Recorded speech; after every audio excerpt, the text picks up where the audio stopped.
నమస్కారం మన ఆర్వీఆర్ టీవీకి స్వాగతం. తెలంగాణ రాజకీయాల్లో ఇప్పుడు సరికొత్త యుద్ధం మొదలైంది. రాబోయే ఎన్నికల్లో హైదరాబాద్, సైబరాబాద్, మల్కాజ్గిరి కార్పొరేషన్ల పీఠాలను కైవసం చేసుకోవడమే లక్ష్యంగా బీజేపీ జాతీయ నాయకత్వం సరికొత్త వ్యూహాలకు పదును పెడుతుంది. తదుపరి తెలంగాణ అసెంబ్లీ ఎన్నికల్లో విజయానికి కార్పొరేషన్ ఎన్నికలను తొలిమెట్టుగా బీజేపీ భావిస్తోంది. అందుకోసం ఇప్పటి నుంచే ఆపరేషన్ ఆకర్ష్ పేరుతో బీఆర్ఎస్, కాంగ్రెస్ నాయకులకు గాలం వేస్తోంది. ఇక తెలంగాణ బీజేపీ ఇన్ఛార్జ్ నితిన్ నబీన్ ఇక్కడ ప్రవేశపెట్టిన యూనిటీ ట్రాకర్ ఏం చేస్తోంది?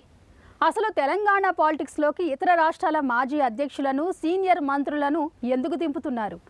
అంతర్గత విభేదాలకు చెక్ పెడుతూ కాంగ్రెస్, బీఆర్ఎస్ పార్టీల నుంచి వలసలను ప్రోత్సహించి ఆ పార్టీలను దెబ్బకొట్టేందుకు నితిన్ నబీన్ వేసిన స్కెచ్ ఏంటో ఈరోజు మన పొలిటికల్ ఫోకస్ స్పెషల్ స్టోరీలో పూర్తిగా చూద్దాం. తెలంగాణలో అధికారంలోకి రావడమే పరమావధిగా బీజేపీ అధిష్టానం అడుగులు వేస్తోంది. గత పార్లమెంటు ఎన్నికల్లో సాధించిన సీట్లను బేస్ చేసుకుని రాబోయే జీహెచ్ఎంసీ, సైబరాబాద్, మల్కాజ్గిరి కార్పొరేషన్ల ఎన్నికల్లో గెలిపే లక్ష్యంగా నితిన్ నబీన్ సరికొత్త ఆపరేషన్ ప్రారంభించారు. గ్రూప్ రాజకీయాలకు కేర్ ఆఫ్ అడ్రస్ గా మారిన రాష్ట్ర బీజేపీని లైన్లోకి తెచ్చుకునేందుకు ఆయన యూనిటీ ట్రాకర్ అనే సీక్రెట్ ట్రాకింగ్ సిస్టమ్ ప్రవేశపెట్టారు. తెలంగాణలో పార్టీ లైన్ దాటి ఎవరు వ్యవహరిస్తున్నారు, పార్టీకి దెబ్బ కొట్టే విధంగా ఎవరు మాట్లాడుతున్నారనే అంశాలపై రహస్య నివేదికలు నేరుగా ఢిల్లీకి వెళ్తున్నాయి. తెలంగాణలో పార్టీ అగ్రనేతల మధ్య విభేదాలను సీరియస్ గా తీసుకున్న జాతీయ అధ్యక్షుడు నితిన్ నబీన్ ఇప్పుడు నేరుగా రాష్ట్ర వ్యవహారాలను ఢిల్లీ నుంచే సొంత టీంతోనే చక్కబెడుతున్నారు. ఎవరైనా సరే సొంత మైలేజ్ కోసం చూసుకుంటే కుదరదు, పార్టీ గెలుపు కోసమే పనిచేయాలి, గ్రూపు రాజకీయాలకు కాలం చెల్లింది, అంతా కలిసికట్టుగా మున్సిపల్ ఎన్నికల బరిలోకి దిగాల్సిందేనని కట్టడి చేస్తున్నారు. हमने मालूम है कि 2019 में जो हमें परिणाम मिला था, 2024 के परिणाम में हमने 35% वोट लाकर तेलंगाना में अपनी सशक्त उपस्थिति को दर्ज किया है. मित्रों, యూనిటీ ట్రాకర్ పేరిట బీజేపీ అగ్రనాయకులందరినీ పరుగులు పెట్టిస్తున్న నితిన్ నబీన్ మరో వంక కాంగ్రెస్, బీఆర్ఎస్ పార్టీ నాయకులకు గాలం వేసే వ్యూహానికి తెరతీశారా? ఏ పార్టీ నుంచి ఎలాంటి నాయకులకు బీజేపీ గాలం వేస్తోంది అనే విషయాలు ఇప్పుడు చూద్దాం. గత పార్లమెంటు ఎన్నికల్లో 8 స్థానాలతో కాంగ్రెస్ కు సమఉజ్జిగా నిలిచిన బీజేపీ మున్సిపాలిటీ ఎన్నికల్లో మాత్రం 3వ స్థానానికి పడిపోయింది. లోక్సభ ఎన్నికల్లో ఒక్క స్థానం కూడా సాధించలేని బీఆర్ఎస్ మున్సిపల్ ఎన్నికల్లో మళ్లీ 2వ స్థానానికి ఎగబాకి ప్రధాన ప్రతిపక్షంగా నిలిచింది. ఎన్నికల అనంతరం పలువురు బీఆర్ఎస్ ఎమ్మెల్యేలు, సీనియర్ నాయకులు కాంగ్రెస్ పార్టీలో చేరిపోయారు. ఈ ఫిరాయింపులతో ఆ రెండు పార్టీల్లోనూ చేరికలు జరిగిన నియోజకవర్గాల్లో తీవ్ర అసంతృప్తి నెలకొందని బీజేపీ భావిస్తోంది. ఎన్నో ఏళ్లుగా పార్టీకి అంకిత భావంతో సేవ చేస్తున్న తమను కాదని బీఆర్ఎస్ పార్టీ నుంచి వలసలు ప్రోత్సహించడాన్ని స్థానిక కాంగ్రెస్ మాజీలు, ఓడిపోయిన ఎమ్మెల్యేలు, సీనియర్ నాయకులు తీవ్రంగా వ్యతిరేకించారు. మొదటి నుంచి కాంగ్రెస్ పార్టీ నమ్ముకున్న కార్యకర్తలకు అన్యాయం జరగొద్దు అని చెప్పి గాంధీ భవన్ సాక్షిగా చెప్పినా, మళ్ళా ఇప్పుడు చెప్తున్నా, తుంగతుర్తి నగర కాదు రాష్ట్రం మొత్తంలో తెలంగాణలో ఉన్న కాంగ్రెస్ పార్టీ కార్యకర్తలను కాపాడుకోవాల్సిన బాధ్యత నాలాంటి వ్యక్తి మీద ఉన్నది. బీఆర్ఎస్ మొదటి తరం నాయకుల్లోనూ పలు చోట్ల ఇతర పార్టీ నాయకులను ప్రోత్సహించడంపై తీవ్ర అసంతృప్తి జ్వాలాలు రగులుతున్నాయని బీజేపీ అంచనా వేస్తోంది. ఇలా రెండు పార్టీల్లోనూ అసంతృప్తికి గురైన మాజీ మంత్రులు, మాజీ ఎంపీలు, మాజీ ఎమ్మెల్యేలు, కొందరు సిట్టింగ్ ఎమ్మెల్యేలు, సీనియర్ నాయకులకు ఇప్పుడు నితిన్ నబీన్ సారథ్యంలోని బీజేపీ కోర్ గ్రూప్ గాలం వేస్తోంది. ప్రత్యేకించి హైదరాబాద్, సికింద్రాబాద్, మల్కాజ్గిరి లోక్సభ నియోజకవర్గాల పరిధిలోని నాయకులపై మొదటి దశలో బీజేపీ జాతీయ నాయకత్వం గురిపెట్టింది. ఇలా అసంతృప్తిలో ఉన్న, వ్యక్తిగతంగా పట్టున్నా, ఆర్థికంగా బలంగా ఉన్న పలువురు నాయకులను నయానో భయానో పార్టీలో చేర్చుకునేందుకు ప్రయత్నాలు చేస్తోందని ఆ పార్టీ నాయకులు చెబుతున్నారు. ఇప్పటికే పలువురు మాజీ మంత్రులు, మాజీ ఎమ్మెల్యేలు, 2-3 సిట్టింగ్ ఎమ్మెల్యేలతో మంతనాలు సాగుతున్నాయనే వార్తలు ప్రచారంలోకి వస్తున్నాయి. ఈ వ్యవహారాలను వేరే రాష్ట్రాల బీజేపీ సీనియర్ నాయకులతో ఆ పార్టీ కేంద్ర నాయకత్వం స్వయంగా నడిపిస్తోందనే వార్తలు చక్కర్లు కొడుతున్నాయి. तेलंगाना में आंकड़ों में हम थोड़ा पीछे नजर आते हैं, लेकिन मुझे पूरा विश्वास है कि मेरे भाजपा के कार्यकर्ताओं का संघर्ष और परिश्रम, उनके खून और पसीने की मेहनत से जो इस तेलंगाना का निर्माण हुआ है, निश्चित रूप से तेलंगाना को हम राष्ट्रवादी सोच वाली विचार की पार्टी का सरकार देने वाले हैं. मित्रों, తెలంగాణలో బీజేపీలో లోకల్ లీడర్లను సైడ్ చేశారు. స్థానిక నాయకుల కంటే ఇప్పుడు పక్క రాష్ట్రాల నుంచి వస్తున్న మాజీ అధ్యక్షులు, నాయకుల హడావిడే ఎక్కువగా కనిపిస్తోందన్నది బీజేపీ సీనియర్ నాయకుల మాట. మహారాష్ట్రకు చెందిన ఆశిష్ షేలార్, ఉత్తరప్రదేశ్ వ్యూహకర్త సునీల్ బన్సల్, భూపేందర్ యాదవ్ వంటి వారిని నితిన్ నబీన్ ఇక్కడికి ఎందుకు రప్పిస్తున్నారో ఇప్పుడు తెలుసుకుందాం. తెలంగాణ బీజేపీలో ప్రస్తుత కేంద్ర మంత్రులు జి కిషన్ రెడ్డి, బండి సంజయ్, ఎంపీ ఈటెల రాజేందర్ వంటి బలమైన నాయకత్వ కేంద్రాలున్నాయి. ఈ మధ్య కాలంలో సంజయ్, ఈటెల మధ్య విభేదాలు వీధికెక్కాయి. ఈ నేపథ్యంలో వీరిద్దరి మధ్య సయోధ్య కుదిర్చేందుకు నితిన్ నబీన్ స్వయంగా రంగంలోకి దిగారు. టికెట్ల పంపిణీ సమయంలో కానీ అంతర్గత చర్చల్లో కానీ లోకల్ లీడర్లు రంగంలోకి దిగితే పక్షపాత ఆరోపణలు విభేదాలు తలెత్తే అవకాశం ఉంటుంది. అందుకే నితిన్ నవీన్ పక్కా ప్లాన్ ప్రకారం ఇతర రాష్ట్రాల మాజీ అధ్యక్షుల్ని తటస్థ సీనియర్ నేతలను ఇక్కడ ఇన్ఛార్జీలుగా నియమించారు. వీరు ఏ వర్గానికి లొంగకుండా కేవలం అభ్యర్థి గెలుపు గుర్రమా కాదా అనే విషయాన్ని మాత్రమే చూసి నివేదిస్తారు. దీనివల్ల స్థానిక నాయకుల మధ్య వచ్చే ఈగో ప్రాబ్లమ్స్ కు చెక్ పెట్టవచ్చనే సింపుల్ స్ట్రాటజీని ఫాలో అవుతున్నారు. లోకల్ లీడర్ల మధ్య ఉన్న ఈగోలను క్లియర్ చేయడానికి పక్క రాష్ట్రాల సీనియర్లను వాడుతున్నారు. యూపీ, మహారాష్ట్ర, పశ్చిమ బెంగాల్ లాంటి రాష్ట్రాల ఎన్నికల నిర్వహణలో తలపండిన పార్టీ సంస్థాగత వ్యవహారాల జాతీయ ప్రధాన కార్యదర్శి బిఎల్ సంతోష్, సునీల్ బన్సల్, భూపేందర్ యాదవ్ లాంటి అభీష్ట టీం నేతలు ఇక్కడ బూత్ లెవెల్లో పన్నా ప్రముఖ వ్యవస్థను పటిష్టం చేయడంపై స్థానిక క్యాడర్ కు శిక్షణ ఇస్తున్నారు. ఇది గ్రూపిజాన్ని నిరోధించడానికి బాగా పనిచేస్తోంది. तेलंगाना में अगर परिवर्तन लाना है मित्रों, तेलंगाना के लोगों की आवाज बनना है तो हमको जनता के साथ उनकी समस्याओं से जुड़ना होगा और जनता की आवाज पूरी तरह से सड़कों पे खड़ा होकर उतारना होगा। और मुझे पूरा भरोसा है कि मेरे भाजपा के कार्यकर्ता, मेरे पार्टी के कार्यकर्ता पूरी ताकत से जनता के विषयों को अगर सड़क पर लेके उतर गए तो 2028 आपका होगा, భాజపా కా హోగా మిత్రో. ఇక్కడే ఒక పెద్ద ప్రశ్న తలెత్తుతోంది. కేవలం బూత్ లెవెల్ మీటింగులు, కమిటీలు వేస్తేనే ఓటర్లు బీజేపీ వైపు వచ్చేస్తారా?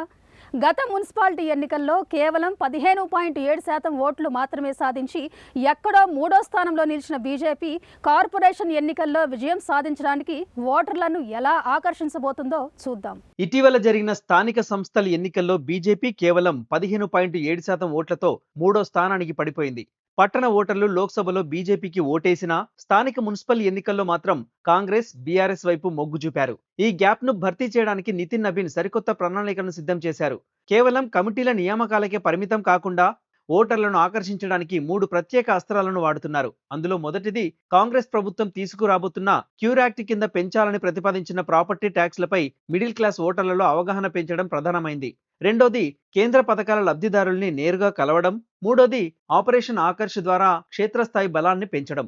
కాంగ్రెస్ ఇచ్చిన అసంపూర్ణ హామీలపై ప్రజల్లో తీవ్ర వ్యతిరేకత ఉందని నమ్ముతున్న బీజేపీ ఆ దిశగా క్యాడర్ను పోరాటాలకు సన్నద్ధం చేస్తోంది. हमें मालूम है, हमें समाज का विश्वास जीतना है. अगर हम समाज का, संगठन का निर्माण करते हैं, समाज का विश्वास जीतते हैं तो निश्चित रूप से हम बूथ भी जीतेंगे. और जिस दिन हम बूथ जीतने की कल्पना को साकार करेंगे, मैं बात विश्वास दिलाता हूं, एक एक बूथ भारत में जिस प्रकार से भाजपा के कार्यकर्ताओं ने मजबूत किया है, उस बूथ जीतने के साथ हम तेलंगाना को भी जीत कर लाएंगे. मित्रों, आज मुझे पूरा विश्वास है, जिस प्रकार से अंग से, बंग से, कलिंग से कमल आगे बढ़ा है, उसी प्रकार से अब त्रिलिंग की धरती पर भी कमल का पूर्ण वैभव देखने को मिलेगा. मित्रों, तो आइए भाजपा के इस सफर को, जो स्वाभाविक रूप से अब कमल का फूल तेलंगाना में खिलाना है, इस संकल्प के साथ हम सभी आगे बढ़े. और परिवर्तन दिल्ली से नहीं आएगी मित्रों, परिवर्तन तेलंगाना की जनता के साथ संघर्ष कर. ఇప్పుడు మనం నితిన్ నవీన్ మాస్టర్ ప్లాన్ లోనే అత్యంత ఆసక్తికరమైన వ్యూహాన్ని పరిశీలిద్దాం. గ్రేటర్ హైదరాబాద్, సైబరాబాద్, మల్కాజ్గిరి మున్సిపల్ కార్పొరేషన్ల భౌగోళిక, సామాజిక పరిస్థితులు వేరు. అందుకే వీటిని కైవసం చేసుకోవడానికి బీజేపీ 3 భిన్నమైన వ్యూహాలను సిద్ధం చేసింది. అవేంటో ఇప్పుడు చూద్దాం. గ్రేటర్ హైదరాబాద్ వ్యూహంలో భాగంగా పాత బస్తీతో పాటు కోర్ సిటీ ఏరియాల్లో హిందుత్వం సెంటిమెంట్, జాతీయవాదాన్ని ప్రధాన అస్త్రాలుగా చేసుకుంటోంది. గోషమహల్ ఎమ్మెల్యే రాజాసింగ్ బలాన్ని వాడుకుంటూ కాంగ్రెస్, ఎంఐఎం రహస్య పొత్తుతో నడుస్తున్నాయని నగర ఓటర్ల ముందు ఎండగట్టడం ద్వారా హిందూ ఓటు బ్యాంకును ఏకీకృతం చేసే ప్రయత్నాల్లో ఉంది. ఇక సైబరాబాద్ మున్సిపల్ కార్పొరేషన్ కోసం మరో భిన్నమైన వ్యూహం అమలు చేస్తోంది. ఐటీ ఉద్యోగులు, వ్యాపారవేత్తలు, ఇతర ప్రాంతాల నుండి వలస వచ్చిన వారితో కూడిన ఈ హైటెక్ జోన్ లో హిందుత్వ కార్డుకు టాటా చెప్పి అభివృద్ధి, ఇన్ఫ్రాస్ట్రక్చర్, అడ్మినిస్ట్రేషన్ అంశాలను ప్రధాన అస్త్రాలుగా ప్రయోగిస్తోంది. ట్రాఫిక్ సమస్యలు, రోడ్ల దుస్థితి, డ్రైనేజీ వైఫల్యాలను ఎత్తిచూపుతూ బెంగళూరు కంటే సైబరాబాద్ ను బెటర్ గ్లోబల్ సిటీగా మార్చగల ఏకైక పార్టీ బీజేపీయేననే స్లోగన్తో ఐటీ కమ్యూనిటీని ఆకర్షించే ప్రయత్నాలు చేస్తోంది. మల్కాజిగిరి మున్సిపల్ కార్పొరేషన్ కోసం మరో వ్యూహానికి పదును పెడుతోంది. ఇక్కడి పక్కా మధ్యతరగతి, రిటైర్డ్ ఉద్యోగుల్ని దృష్టిలో ఉంచుకొని వారి సమస్యలే ఎజెండాగా ముందుకెళ్తోంది. స్థానిక ఎంపీ ఈటెల రాజేందర్ కేంద్రంగా మెట్రో ఫేజ్ 2 ఆలస్యం కావడం, తాగునీటి కొరత, డ్రైనేజీ సమస్యలు, కొత్త ట్యాక్స్ల భారాన్ని ప్రధాన ఎజెండాగా మార్చి ఓట్ల కోసం గురి పెడుతోంది. कॉर्पोरेशन और बाकी नगर निगम के चुनाव होने जा रहे हैं. मैं मानता हूं भाग्यनगर के इस चुनाव को कोई दिशा दे सकता है, कोई सही रास्ते पर लेकर चल सकता है और यहाँ के लोगों की, जनता की आकांक्षाओं को कोई पूरा कर सकता है तो भाजपा की सरकार और भाजपा के कार्यकर्ताओं के माध्यम से ही कर सकता है। मित्रों, వేర్వేరు వ్యూహాలు ఎలా ఉన్నా ఈ మూడు కార్పొరేషన్లను ఒకే గొడుగు కిందకు తెచ్చి కాంగ్రెస్ బీఆర్ఎస్ పార్టీలను ఒకే దెబ్బకు పడగొట్టేలా నితిన్ నవీన్ ఒక ఉమ్మడి వ్యూహాన్ని కూడా డిజైన్ చేశారు. ఆ పవర్ఫుల్ ప్లాన్ ఏంటో ఇప్పుడు చూద్దాం. మూడు కార్పొరేషన్ల కైవసం కోసం బీజేపీ సిద్ధం చేసిన ఉమ్మడి వ్యూహం నగర సంపద నగరానికే సైబరాబాద్, మల్కాజ్గిరి, హైదరాబాద్ ఏరియాల నుండి వస్తున్న వేల కోట్ల ట్యాక్స్ ఆదాయాన్ని కాంగ్రెస్ ప్రభుత్వం డైవర్ట్ చేస్తోందని చెబుతున్న బీజేపీ అదే అంశాన్ని ఓటర్లలోకి బలంగా తీసుకెళ్లాలని నిర్ణయించింది. ఇక్కడి పన్ను ఆదాయాన్ని స్థానిక సమస్యల పరిష్కారానికి వాడకుండా ఇతర ప్రాంతాలు స్కీమ్లకు తరలిస్తోందని బీజేపీ ప్రచారం చేయబోతోంది. దీంతో పాటు బీఆర్ఎస్ ఓటు బ్యాంకు కాంగ్రెస్ వైపు వెళ్లకుండా చూడడం, యాంటీ కాంగ్రెస్ ఓట్లన్నింటినీ బీజేపీ వైపు తిప్పుకునేలా ఆపరేషన్ ఆకర్ష్ కింద అసంతృప్త నేతలను ఒకేసారి మూడు కార్పొరేషన్లలో చేర్చుకోవడమే ఈ ఉమ్మడి వ్యూహం అసలు లక్ష్యంగా చెబుతున్నారు. ग्रेटर हैदराबाद म्युनिसिपल कॉरपोरेशन और बाकी नगर निगम के चुनाव होने जा रहे हैं। मैं मानता हूं भाग्यनगर के इस चुनाव को कोई दिशा दे सकता है, कोई सही रास्ते पर लेकर चल सकता है और यहाँ के लोगों की, जनता की आकांक्षाओं को कोई पूरा कर सकता है तो भाजपा की सरकार और भाजपा के कार्यकर्ताओं के माध्यम से ही कर सकता है। मित्रों, చూశారు కదా, నితిన్ నవీన్ నేతృత్వంలో తెలంగాణ బీజేపీ ఇప్పుడు మున్సిపల్ ఎన్నికల కోసం అత్యంత పక్కాగా ఉమ్మడి వ్యూహంతో పాటు మూడు కార్పొరేషన్లకు మూడు ప్రత్యేక వ్యూహాలతో సమరశంఖం పూరిస్తోంది. గతంలో వచ్చిన 15.7% ఓట్ల పరాజయాన్ని అధిగమించి మూడు కార్పొరేషన్ పీఠాలపై బీజేపీ జెండా ఎగరేయడమే లక్ష్యంగా ముందుకు సాగుతుంది.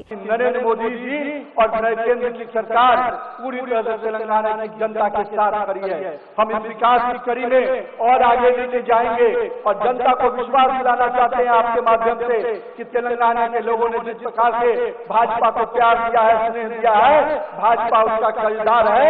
हम पूरी तरह से इसके विकास के प्रति संकल्पित है, प्रतिबद्ध है। 2024 के चुनाव में उसको दुगुना करते हुए 35% वोट आपने भाजपा के लिए लाया था। लेकिन मित्रों, यहाँ से लड़ाई और आगे जानी है। हम लोग आप सभी कार्यकर्ताओं से, अपने बूथ के प्रमुखों से यही आग्रह करने आए हैं कि आइए हर बूथ पे 50% वोट लाने के लक्ष्य के साथ आप काम कीजिए। हाल ही में महाराष्ट्र में हुए नगर निगम के चुनाव हुए हो, केरला में हुए हो, चंडीगढ़ में हुए हो, अरुणाचल में हुए हो, देश के जिन भी राज्यों में चुनाव हो रहा है, चाहे मेरे बिहार में ही क्यों नहीं, नरेंद्र मोदी के प्रति वही विश्वास है, वही भरोसा है।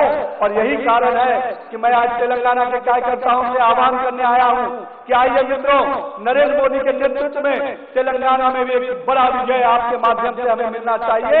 इस बात का संकल्प लेने आज के बीच में मैं आपसे आग्रह करने आया हूं। जीत के बाद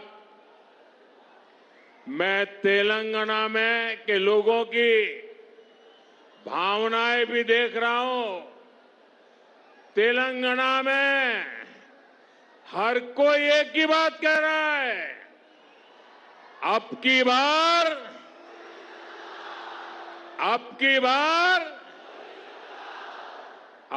बार तेलंगाना में भी, और यहां के बीजेपी कार्यकर्ताओं पर पूरा भरोसा है, अगली बार यहां भी प्रचंड बहुमत से अगली बार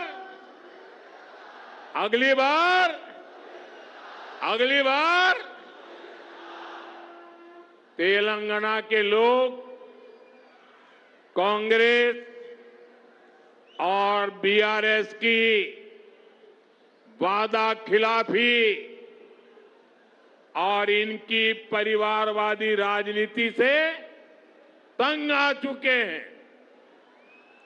इसलिए भी तेलंगाना की जनता बदलाव चाहती है। మరి నితిన్ నవీన్ వేసిన ఈ మాస్టర్ ప్లాన్ ఎంతవరకు సక్సెస్ అవుతుందో చూడాలి. ఈ ఇన్ఫర్మేటివ్ వీడియోని మీ వాట్సాప్ గ్రూపుల్లో ఇప్పుడే షేర్ చేయండి. మరిన్ని తాజా రాజకీయ విశ్లేషణల కోసం మన ఆర్వీఆర్ టీవీని లైక్ చేయండి, సబ్స్క్రైబ్ చేసుకోండి. Thank you for watching. Signing off.